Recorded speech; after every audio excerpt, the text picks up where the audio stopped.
Right now, we think that Fnatic and us are the best team in Europe. It's really important for us to win H2k. Everyone have really ego to perform well, to prove that Fnatic is really good team. As a newcomer to the LCS, we are obviously pretty happy with our performance right now, but obviously want to finish first. Yarden, onslaught of shadows onto him. Can he stay alive? I don't think so. Tuni picking him up. Kasing just gonna get melted after the fact. The way they play the game, the way they try to snowball and take vision is almost always the same. So it's kind of predictable what they will respond to our aggressiveness. Of LCS, we had a really poor showing against them. It just wasn't us at all. H2k are showing up, and they have taken 3 in reply for 1. We maybe have to win the split and take our 4th title to prove that Fnatic is actually one of the best teams, if not the best in Europe.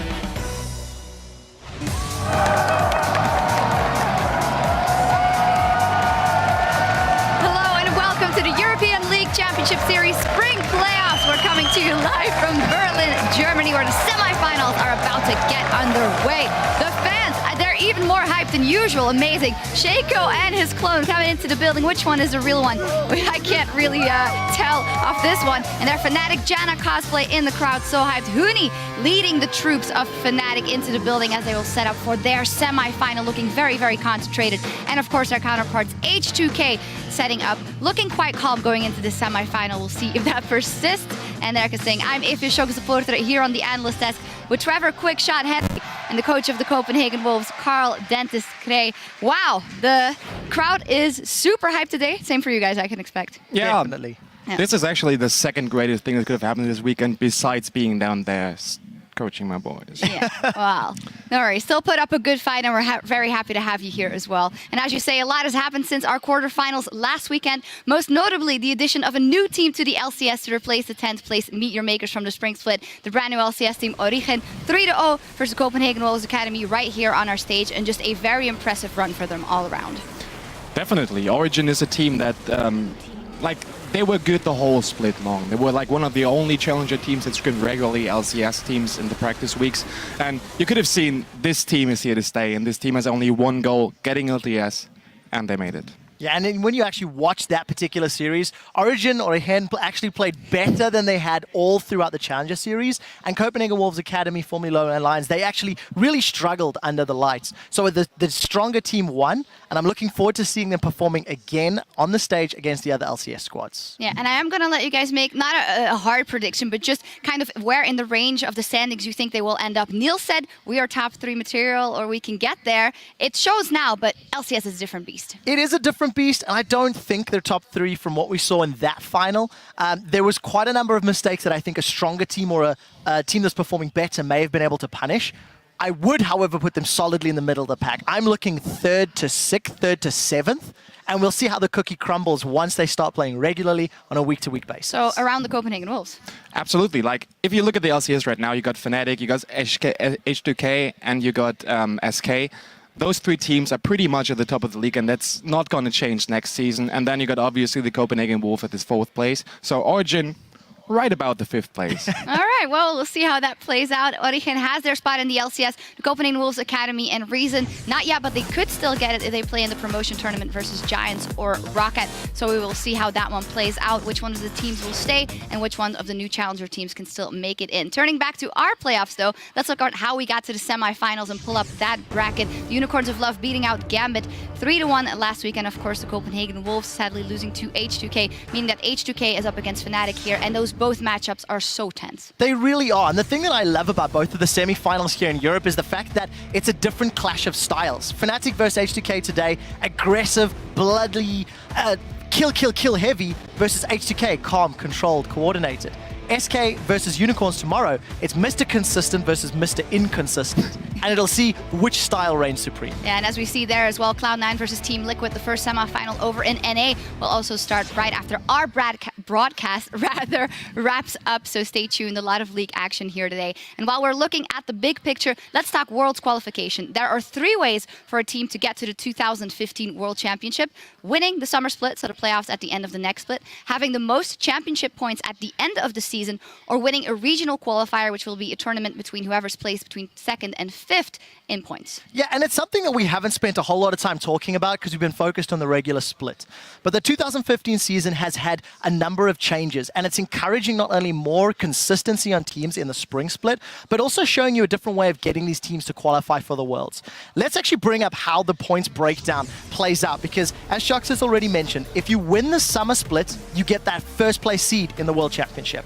If you have the highest number of championship points, you can see some of the teams filtering onto the table already, you will get the 2nd seed at the World Championships.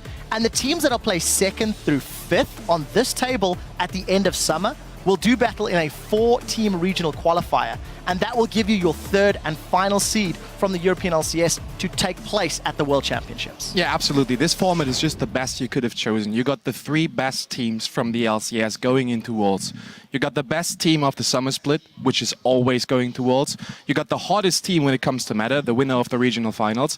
And you also got the team that performed the best during the whole year with the most points in both splits. So you could have done it any better. Yeah, well, fantastic point. And indeed, we'll have the best representation there at 2015 World Championships. And now we also know where they're going to be held more specifically. We knew that it was going to be in Europe, but now we also know the specific venues. We'll be starting off with the group stages in Paris at Le Doc Pullman, the quarterfinals in London at Wembley Arena, the semifinals at the Brussels Expo, yay! And it all leads up to our return to Berlin, Germany for the finals at the Mercedes-Benz Arena. Trevor, for us, not quite as much jet lag as the previous years, but still a fantastic drive.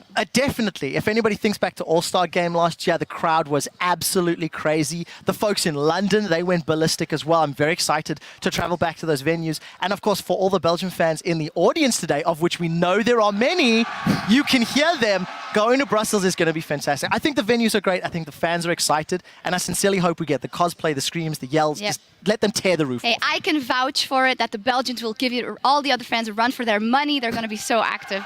It's going to be great. For all the details on Worlds 2015, of course, head over to lolesports.com and keep an eye on that for all the info. We're not at Worlds yet, though. We need to make it through the regular season first. And with all of the new champion picks on the LCS stage over the past few weeks, we want to make sense of the Shaco Nautilus Cho'Gath metagame we're in. Tweet at LOL Esports and let us know which champion combo do you think is the most powerful in the current metagame and why, Dentist? For me, as the coach of a team that is rather late game oriented, it has to be Lulu Kog'Maw. The Juggernaut is a composition that is just perfectly played out. If you survive the early game, you're going to be beast in the late game. So Lulu top, Kog'Maw AD carry, doesn't get any better. I find it hard to disagree, but I don't like the fact that you have to survive early. So I'm going to go with a jungle top combination, and I'm going to borrow one that Fnatic actually ran. Zac in the jungle, and Maokai in the top lane. Let's be honest, Maokai plus any jungler is pretty OP at the moment, but I particularly like that combo. The engage, the chase, the tankiness, it's just a whole lot of action. Yeah, unless your tree is countered by Hylissang's Morgana, then it's not that successful. Remember to tweet your responses at LOL Esports. As always, use that hashtag LCS to stay in the loop throughout the day. And now it is time to dive into our first semifinal here in European playoffs between two teams that have been neck and neck all split long. The second place Fnatic and the third seed H2k. Fnatic 2-0 over H2k in the regular season here in the spring split. They played in week 1 and week 9, so just a couple of weeks ago. Let's focus on Fnatic first. They are on the blue side for matchup 1 with Huni, our rookie of the split, Rainover, Febevin, Steelback, Yellow Star, and they are coached by Daylor. Yeah, well, it's been all chance for Fnatic all the time, and especially for Huni. The story of the split of these guys is really incredible and impressive. 4 rookies together with Yellow Star, and they have done exceptionally well. They were always at the top of the split, and haven't dropped a lot of games. And what we've been talking about in the beginning was, well, they're one-dimensional, super aggressive in their team fights, and that's what they get their lead off. But if you're so good at that, why change it? Absolutely. There's nothing to change if you just regularly take games off of every team in the LCS. Yes, they have the same playstyle the whole split, but it works. And I'm sure they won't change too much today. They will still go with the early game aggression, with the brilliant map control, with the vision control, objective control. They're just brilliant. And don't forget, you got Huni. And Huni is the top laner with arguably the best top lanes in the game. So yeah, it's definitely the case. When you look at somebody like Huni, who is a playmaking top laner with the highest kill participation of any top lane in the league, he's doing phenomenal for his team. But as a squad, Fnatic being one-dimensional, something we've talked about, the same SK, the same Fnatic, Fnatic are just more aggressive, and because they're always punching, they're always in your face, they make life difficult. I'm going to be looking at Huni when we look at this top lane because in the playoffs, tanks have reigned supreme. 7 wins, 2 losses on Maokai Sion. Hecarim is currently 0-4.